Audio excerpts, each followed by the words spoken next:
Most of the people who were passionate politically when I was coming along were liberal, liberal to radical even. This was in the 60s. A lot of the people that I know today who are involved in politics in Florida, around your age, plus or minus a few years, who are passionate, are more conservative.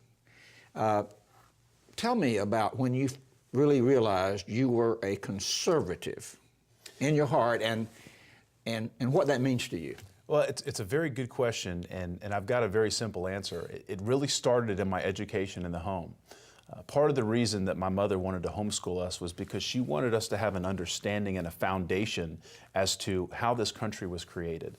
And in the documents that help found this country, when it talks about things like having inalienable rights, and that means that our rights come from God and not from our government, and making sure that personal liberties and making sure that government's intrusion on our lives is limited, and making sure that we're not taxed to death, and all those things. I started looking at the founding documents. How was this country created? Why was it created? What was so different about this place they called America?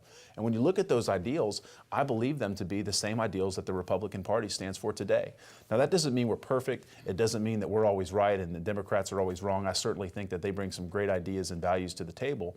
But when I look at my value set, and I look at the Republican Party's value set, and I look at where this country started, I think they're aligned. And so my education as a child and those homeschooled years and learning from my mother and learning where this country came from, that probably had the biggest impact on me and my conservative roots. Well, okay, how did that upbringing and so forth stand you when you talked to your grandmother? Yeah, well, she's a Democrat. What did she think about that? When my mother first told my grandmother that I was a Republican, she asked her if she dropped me on my head when I was a baby. That must have been the only reason for it. But I'll tell you, my grandmother, she's a conservative Democrat. Probably she's from Arizona, but if she lived in the Southeast, you'd probably call her a blue dog.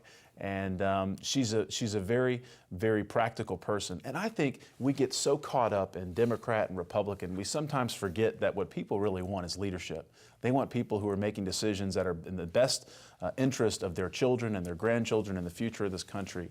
And I think that's what I hope I stand for that more than anything. I'm very proud to be a Republican. I carry the flag, but I carry the flag of the state of Florida higher, and I carry the flag of the United States of America higher. Those are the most important things, and making sure we represent those ideals above and beyond any political party.